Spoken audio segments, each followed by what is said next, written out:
ये आपके चैप्टर का थर्ड पार्ट है, फाइनल पार्ट भी है। अभी तक हम देख चुके हैं कि प्लेट टेक्टोनिक्स जो 1967 में मैकेंजी, पार्कर और मॉर्गन ने अलग अलग एविडेंसेस को जुटाने के बाद एक थ्योरी दी थी। तो इस थ्योरी में कुछ मेजर प्लेट्स हैं और कुछ माइनर प्लेट्स हैं। इस मैप में हम इजीली देख सकते हैं कि कौन कौन सी मेजर प्लेट्स हैं। African plate, North American plate, Pacific plate, these are the major plates.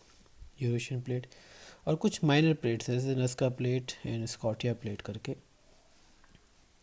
अब हम देखेंगे कि इन प्लेट्स के मूवमेंट से किस किस तरह के लैंड फॉर्म जनरेट होते हैं और किस किस तरीके का यहाँ पर मूवमेंट पॉसिबल हो सकता है प्लेट्स के बीच में।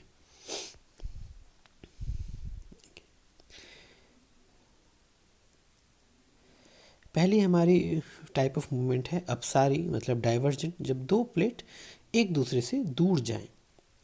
तो जब भी प्लेट एक दूसरे से दूर जाएंगी तो नीचे की परपटी में क्रैक आएगा और नीचे से मैग्मा निकल के ऊपर सतह पर आने के बाद ठंडा होगा।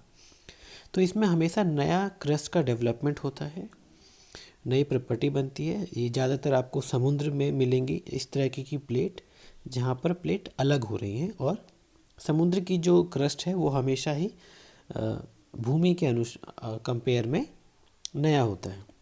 जहाँ पर ये एक दूसरे से दूर हटते हैं उसको हम बोलते हैं स्प्रेडिंग साइट। जैसे कि हमने मिड अटलांटिक रिज में देखा था कि स्प्रेडिंग साइट कौन सी है। मध्य अटलांटिक कटल इसका सबसे बड़ा एग्जाम्पल है, जहाँ पर north and south American plate और यूरेशियन प्लेट एक दूसरे से अलग हो रही हैं। इसको हम देख सकते हैं इमेज।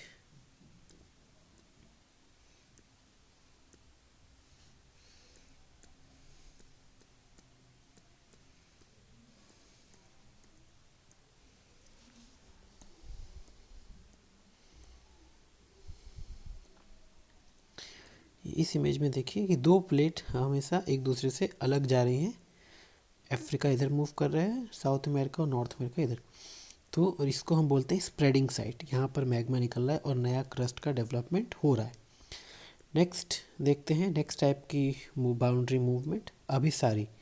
अभिसारी का मतलब ये है एक दूसरे के पास आना। जब दो प्लेट एक दूसरे के पास आती हैं तो क्या होंगे, आपस में टकराएंगी। इसमें कई बार एक प्लेट दूसरी प्लेट के नीचे सरक जाती है और माउंटेन्स यहाँ पर जनरली जनरेट होते हैं जैसे।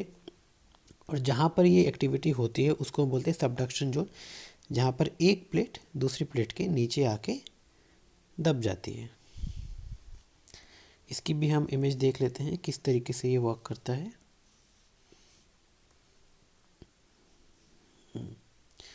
इस इमेज को आप देख सकते हैं कि एक प्लेट नीचे चली जाती है, डिपेंड ऑन द डेंसिटी। जिसकी डेंसिटी कम होगी वो नीचे चला जाएगा और जिसकी डेंसिटी हायर होगी दैट विल रिमेन अबव। यहाँ पर माउंटेन्स का निर्माण होता है और यहाँ पे बहुत ज़्यादा आपके अर्थक्वेक भी आते हैं। जैसे हिमालयन क्षेत्र में हमने देखा है कि यहाँ पर जो अर्थक्वेक आते हैं उनका फोकस एरिया काफ़ी डीप होता है, क्योंकि मूवमेंट काफ़ी पृथ्वी के नीचे चल रही है, हलचल जो भी है वो काफ़ी डीप एरिया में हो रही होती है। इस इमेज को आप देख सकते हैं किस तरीके से ट्रेंच का निर्माण, ट्रेंच मतलब कटक होता है, काफ़ी डीप ट्रेंच होते हैं।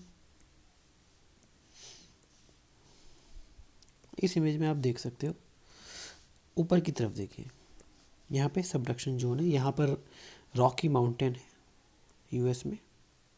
यहाँ पर Pacific ocean north American ocean से टकरा रही है इस एरिया में, आपका जो अपर एरिया है इसके ऊपर।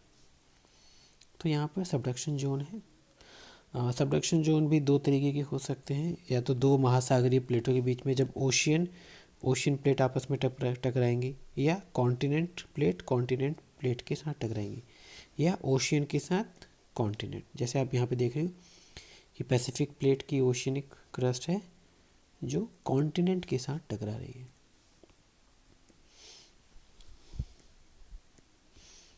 नेक्स्ट इज ट्रांसफॉर्म बाउंड्री या रूपांतरण सीमा। इस तरह के मूवमेंट में क्या होता है कि प्लेट एक दूसरे से टकरा नहीं रही हैं, जबकि एक दूसरे को आपस में रगड़ मार रही हैं। जैसे कि आप इसमें देख सकते हैं, सैन एंड्रियास एक फॉल्ट है, काफ़ी मेजर फॉल्ट है, इस नाम की एक मूवी भी है। इसमें क्या हो रहा है कि दो प्लेट एक दूसरे के रिलेशन में एक दूसरे पे खिसक रही हैं, लेकिन टक्कर एक तरीके से पूरी तरीके से नहीं मार रही। तो यहाँ तो ना तो कोई प्रॉपर्टी का निर्माण हो रहा है, ना ही क्रस्ट यहाँ पे फॉर्म हो रहा है, और ना ही क्रस्ट का लॉस हो रहा है। इसीलिए हम इसको बोलते हैं कि ट्रांसफॉर्म बाउंड्री है। यहाँ पे ट्रांसफॉर्म फॉल्ट होते हैं जो दोनों प्लेटों को एक दूसरे से अलग करते हैं। यहाँ पे ज्वालामुखी उद्गार नहीं होता है और अलग अलग तरह के इस पर प्रभाव पड़ते हैं। मध्य सागरीय कटकों की लंबवत स्थिति में पाए जाते हैं। इसका एक और बेटर एग्जांपल हम आपको दिखाते हैं कि ट्रांसफॉर्म फॉल्ट कहाँ पर। एक एग्जांपल आपने देख लिया सैन एंड्रियास का। इसके साथ साथ आपने जो मिड ओशनिक क्रस्ट देखा था अटलांटिक का, वहाँ पे भी सारे जो फॉल्ट हैं वो आपके ट्रांसफॉर्म फॉल्ट। ये जो आप फॉल्ट देख रहे हैं, जितने भी फॉल्ट हैं, मूवमेंट इस तरीके से हो रहा है, अलग अलग एरिया पे मूवमेंट हो रहा है। तो आप देख रहे हैं यहाँ पर लावा नहीं निकल रहा है, इस पॉइंट पे निकल रहा है। तो यहाँ पर सिर्फ एक प्लेट दूसरे प्लेट से टकरा रही है, एक एरिया दूसरे प्लेट से टकरा रहा है। कई बार सेम डायरेक्शन में मूवमेंट है। तो यहाँ पर जितने भी फॉल्ट हैं, मेजर फॉल्ट है आपका वो डाइवर्जेंट है, लेकिन जो साथ में छोटे छोटे फॉल्ट आपको दिख रहे हैं वो ट्रांसफॉर्म बाउंड्री फॉल्ट है। अगला टॉपिक हम पढ़ेंगे कि इनका मूवमेंट का स्पीड क्या हो सकता है। अब मूवमेंट का स्पीड बहुत अलग अलग फैक्टर्स पर निर्भर करता है कि उनकी लोकेशन क्या है।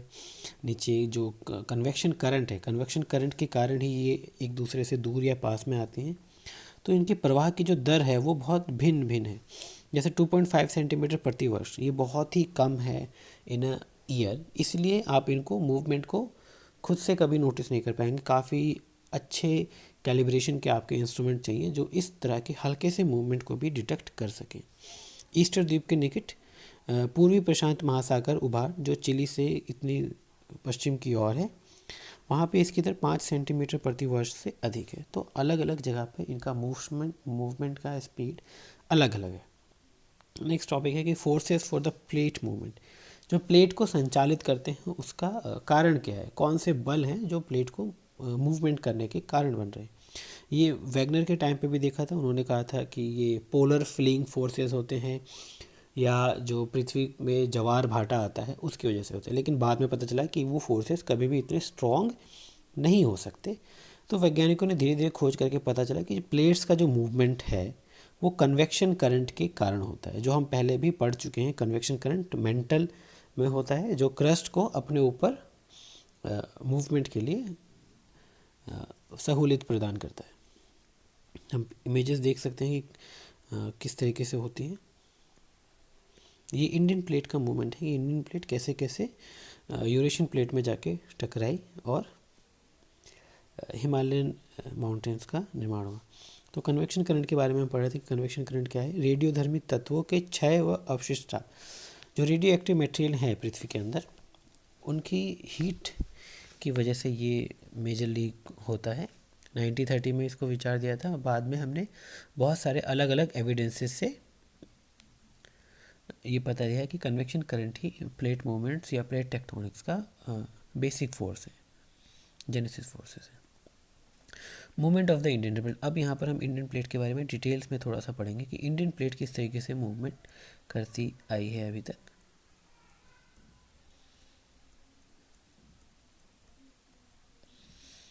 देखिए, ये इंडियन प्लेट की प्रेजेंट पोजीशन है कि अभी ये यूरेशियन प्लेट से इंडियन और ऑस्ट्रेलियन एक सिंगल प्लेट है। इसमें बीच में ओशन भी है, इंडियन ओशन इसका पार्ट है। यहाँ पे अलग अलग तरह के सीज हैं। तो कहीं पर आप देख रहे हैं कि ये प्लेट एक दूसरे से टकरा रही हैं और कहीं पर एक दूसरे से अलग भी हो रही हैं। जैसे अंटार्कटिका जो प्लेट है इससे ये दूर आ रही है। तो यहाँ पर डेफिनेट है कि ट्रेंच बनेगा। ट्रेंच मतलब मिड अटलांटिक कटक जिसको हम बोलते हैं, मध्य सागरीय कटक। जो एक और इमेज मैं आपको दिखाता हूँ जहाँ पर ये आपको बहुत क्लियरली पता चल जाएगा कि इंडियन ओशन में भी आपको मध्य महासागरीय कटक जिसको हम कह रहे हैं वो मिलता है। ये देखिए, ये इमेज है इंडिया की, इंडियन प्लेट की। इस मूवमेंट में देखिए कि इंडिया, ये एक प्लेट है ऑस्ट्रेलिया के साथ जुड़ा हुआ है और ये एक अलग प्लेट है।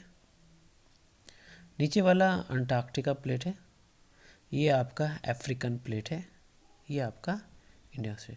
तो ये प्लेट एक दूसरे से अलग हो रही हैं। ये इधर, इस वजह से इसमें आप बहुत सारी रिजिस देख सकते हो। यहाँ पे भी अलग अलग मूवमेंट है। तो प्लेट्स हमेशा मूवमेंट में रहती हैं, ये सबसे इम्पोर्टेंट बात अभी याद रखने की है।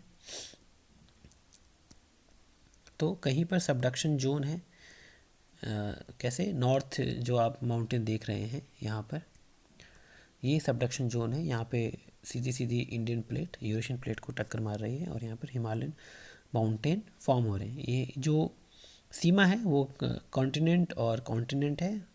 कॉन्टिनेंट एक महाद्वीप दूसरे महाद्वीप से टकरा रहा है। आगे कहीं पर स्प्रेडिंग साइट्स है, जैसे चागोस आर्चिपेलागो जो यहाँ पर है। यहाँ पर ये अलग तरह की प्लेट बाउंड्री फॉर्म करता है।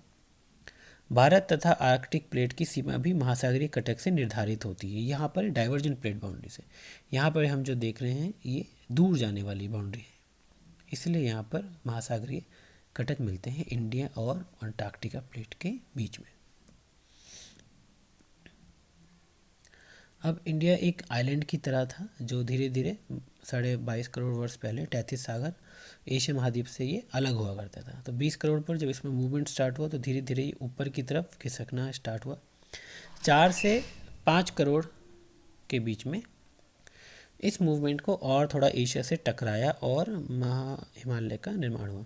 4 से 5 करोड़ वर्ष पहले इस मूवमेंट का एक हम बेटर पिक्चर और देख सकते हैं जो हमारी बुक में भी है।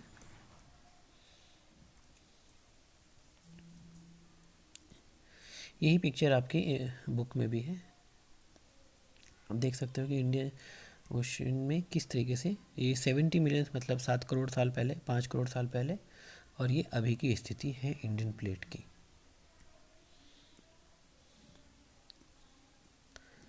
तो जब ये मूव हो रहा था तो दक्कन ट्रैप एक इम्पॉर्टेंट हमने पहले भी सुना है। दक्कन ट्रैप जहाँ पे आपको काली मिट्टी दिखती है, महाराष्ट्र गुजरात के हिस्से में है।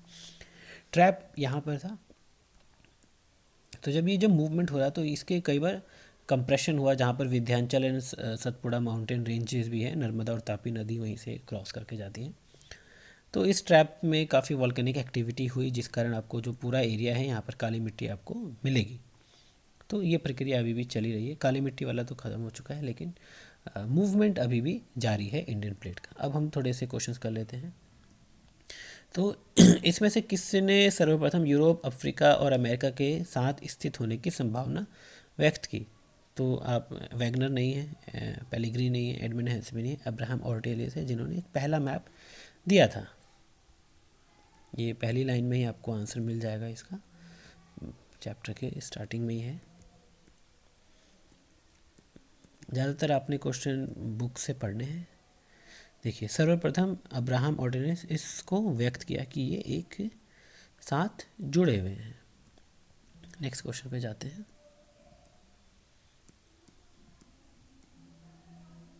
पोलर फ्लीइंग फोर्सेस मतलब जो पोल की तरफ जनरेट होते हैं, पोलर फ्लीइंग फोर्सेस किससे संबंधित है?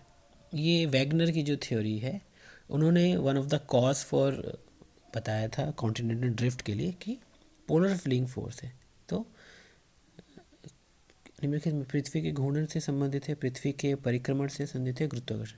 तो पृथ्वी के घूर्णन से संबंधित है कि जो अर्थ है आपकी इस तरीके से वो रिवॉल्व करती है, तो पोल्स के पास से फोर्स इक्वेटर की तरफ जाता है, पुश करता है इक्वेटर की तरफ। इनमें से कौन सी माइनर प्लेट नहीं है? अंटार्कटिका एक मेजर प्लेट है। तो Nazca, Arabian plate and Philippines all are the minor plates. Antarctica is a major plate. आगे देखते हैं। सागरीय अर्ध स्थल विस्तार सिद्धांत को व्याख्या करते हुए हेस ने निम्नलिखित से किस अवधारणा पर विचार नहीं किया? मध्य महासागरीय कटकों के साथ जलवायु क्रिया है। ये अलग अलग अवधारणा है जिस पे हेस ने, जिसने 1930 में काम किया था। इसका आंसर आप बुक में से आराम से ढूंढ के निकाल सकते हैं।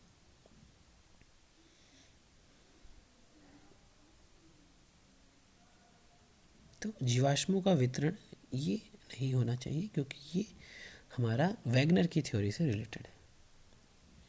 नेक्स्ट क्वेश्चन देखते हैं। हिमालय पर्वतों के साथ साथ भारतीय प्लेट की सीमा किस तरीके की प्लेट सीमा है? तो कॉन्टिनेंट एक कॉन्टिनेंट से टकरा रहा है तो महासागरीय महाद्वीपीय नहीं होगा। अपसारी रूपांतरण महाद्वीपीय, महाद्वीपीय अभिसरण। तो एक महाद्वीप दूसरे महाद्वीप से टकरा रहा है, ये आपका का आंसर होगा।